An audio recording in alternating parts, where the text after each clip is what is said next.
हर एक बात पे कहते हो तुम कि तू क्या है। हर एक बात पे कहते हो तुम कि तू क्या है। तुम ही कहो कि ये अंदाज गुफ्तगू क्या है। सलाम, नमस्ते, सत श्री अकाल। मैं हूं आपके साथ हर्षदा मिश्रा और आप देख रहे हैं टाइम्स मेल। हमारे देश में साल 2014 के बाद हर शख्स को लाइन में लगने के लिए मजबूर किया जा रहा है। जो लोग बड़े बड़े सपने दिखाकर सत्ता में आए थे, जो लोग काला धन वापस लाने का सपना दिखा रहे थे, अच्छे दिन के नाम पर जनता को गुमराह कर रहे थे, जो लोग हर शख्स के खाते में 15 से 20 लाख रुपया देने का वादा कर रहे थे, जो लोग डीजल और पेट्रोल के दाम कम करने का वादा कर रहे थे, जो लोग महंगे गैस सिलेंडर को सस्ता करने का वादा कर रहे थे, वो लोग अब हर सवाल पर चुप्पी साध कर बैठे हैं। उनके कस्मे वादे सब हवा हवाई हो गए।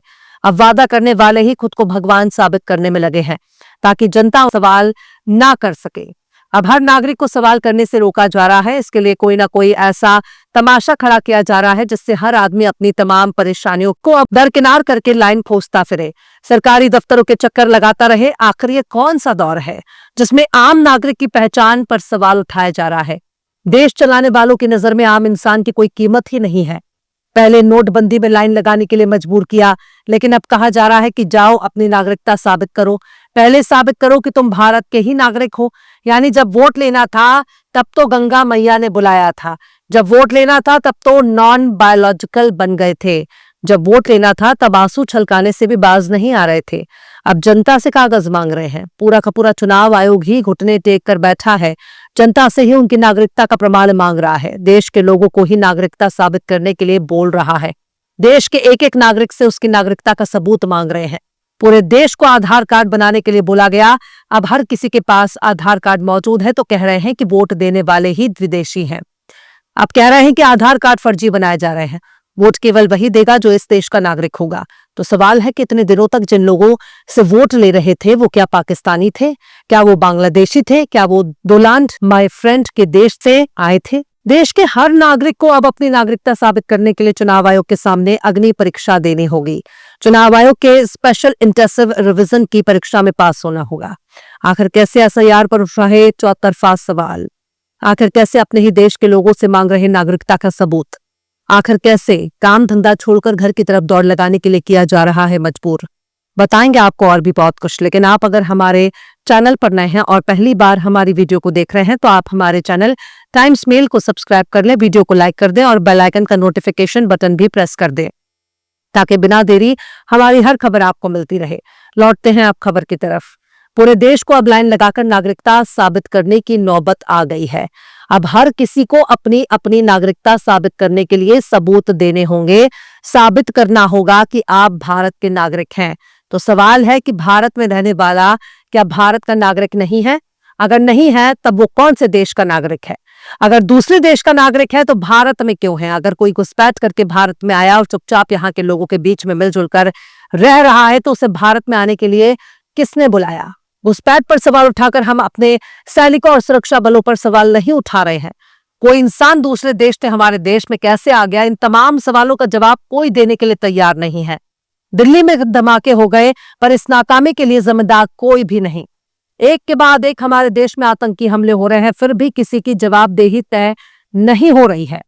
जो जवाब देने के लिए खड़े हो रहे हैं उनके जवाब तसल्ली बख्श यानी संतोषजनक नहीं है। तो आखिर जवाब कौन देगा? न सीमा सुरक्षा है, न देश के नागरिक सुरक्षित हैं, न देश की बेटियां सुरक्षित हैं। तो आखिर मोदी जी के राज में कौन सुरक्षित है? चुनाव आयोग वोटर कार्ड को नागरिकता का सबूत नहीं मानता, आधार कार्ड को नागरिकता का सबूत नहीं मान रहा।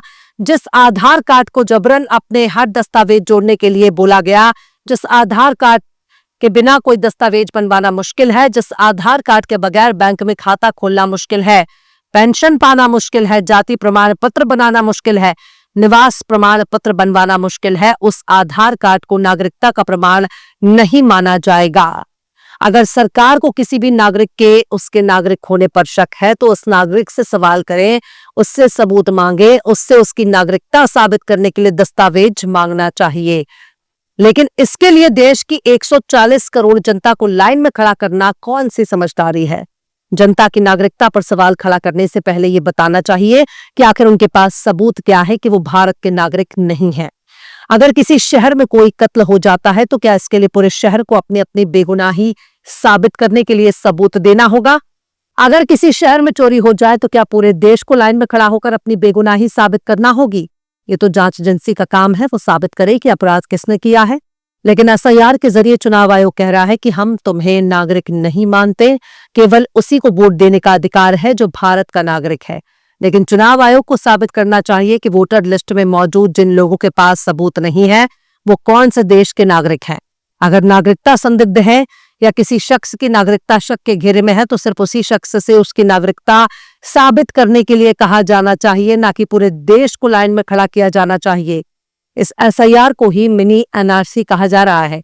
असम में एनआरसी आप देख चुके हैं, एक छोटी झलक बिहार में भी आप देख चुके हैं, जहां 68 लाख से ज्यादा लोगों के नाम वोटर लिस्ट में काट दिए गए। जिन लोगों के नाम जोड़े गए वो कई राज्यों में वोट देते पाए गए, जिसकी वजह से ज्ञानू अंकल की नीयत पर शक जताया जा रहा है। आखिर इस एसआईआर पर क्यों न सवाल उठाया जाए। उत्तर प्रदेश, राजस्थान, मध्य प्रदेश, वेस्ट बंगाल और केरल में बीएलओ को इस हद तक परेशानी का सामना करना पड़ रहा है कि टेंशन में बीएलओ ने अपनी जान दे दी। हर नागरिक रोजी रोटी के लिए दर दर की ठोकरें खा रहा है, अपना रोजगार तलाश रहा है। उत्तर भारत, खासकर हिंदी बेल्ट में रहने वाले लोग भी दिल्ली, मुंबई, चेन्नई में काम करते हैं। वो अपना पूरा परिवार ही बाहर लेकर रहते हैं। उनके लिए भी मुसीबत खड़ी हो चुकी है। वो अपना रोजी रोटी छोड़कर एसआईआर के फॉर्म को भरने के लिए परेशान हो रहे हैं। अगर आवेदन नहीं किया गया तो नाम भी कट जाएगा, यानी हर आदमी को एसआईआर के चक्कर में अपना काम धंधा छोड़कर फॉर्म भरना होगा। बूथ लेवल ऑफिस यानी बीएलओ कोई अलग से भर्ती नहीं किए जाते, बल्कि सरकारी कर्मचारियों को ही बीएलओ बनाया जाता है। स्कूल टीचर और आंगनवाड़ी वर्कर को अक्सर बीएलओ बनाया जाता है। उनको स्कूल भी संभालना है, बच्चों को पढ़ाना है और बीएलओ की जिम्मेदारी भी पूरी करनी है। 4 नवंबर से 12 राज्यों में एसआईआर शुरू किया गया है। बीएलओ हर घर पर फॉर्म दे रहे हैं और फिर उसे जमा कर ले रहे हैं। बहुत से लोगों का फॉर्म उन्हें खुद ही भरना पड़ रहा है।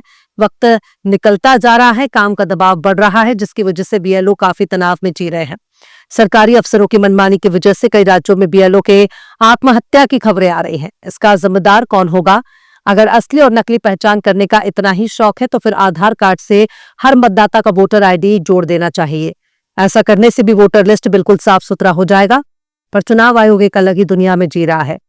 कड़े सवाल पूछने पर जवाब नहीं मिलता और जो जवाब देते हैं वो संतोषजनक नहीं होता। पूरे देश को लाइन में खड़े करने की इस हरकत को एसआईआर कहा जा रहा है। जनता परेशान है क्योंकि उसे अपने सारे कामकाज छोड़कर फॉर्म भरना है। न भरने पर नागरिकता खतरे में पड़ जाएगी, पर इससे ना तो मोदी जी को फर्क पड़ने वाला है, ना ही चुनाव आयोग को। एसआईआर के लिए कम से कम 6 महीने का वक्त दिया जाना चाहिए, पर चुनाव आयोग को ज्यादा ईमानदारी दिखा रहा है। बिहार में एसआईआर के मामले में सुप्रीम कोर्ट की बहस को देखा जा चुका है। अब बाकी के राज्यों का नंबर आ चुका है। चलो जल्दी से आओ, लाइन लगाओ, नागरिकता साबित करो। बहरहाल चलते चलते आखिर में मिर्जा गालिब ने भी क्या खूब फरमाया है, रगों में दौड़ते फिरने के हम नहीं कायल, रगों में दौड़ते फिरने के हम नहीं कायल, जब आंख ही से ना टपका तो फिर लहू क्या है। फिलहाल इस खबर में बस इतना ही। इस पूरी खबर को शम्स तबरेज ने लिखा है, जिन्हें आप ट्विटर पर भी फॉलो कर सकते हैं। ट्विटर हैंडल है @शम्स तबरेज काजी। वीडियो आपको कैसा लगा कमेंट बॉक्स में जरूर से बताइए। वीडियो पसंद आए तो लाइक करें, शेयर करें और बेबाक, निष्पक्ष, स्वतंत्र पत्रकारिता को सपोर्ट करने के लिए आप हमारे चैनल टाइम्स मेल को जरूर से सब्सक्राइब करें और हाँ, बेल आइकन की घंटी वाली बटन जरूर से दबा दें ताकि आपको हमारे आने वाले नए वीडियो की नोटिफिकेशन फौरन ही मिल जाए। फिर मिलता है किसी और वीडियो में एक नई खबर के साथ। हर्षिता मिश्रा को दीजिए इजाजत। जय हिंद। अगर अभी तक आपने हमारे चैनल टाइम्स मेल को सब्सक्राइब नहीं किया है तो जल्दी से सब्सक्राइब कर दें और बेल आइकन भी प्रेस कर दें।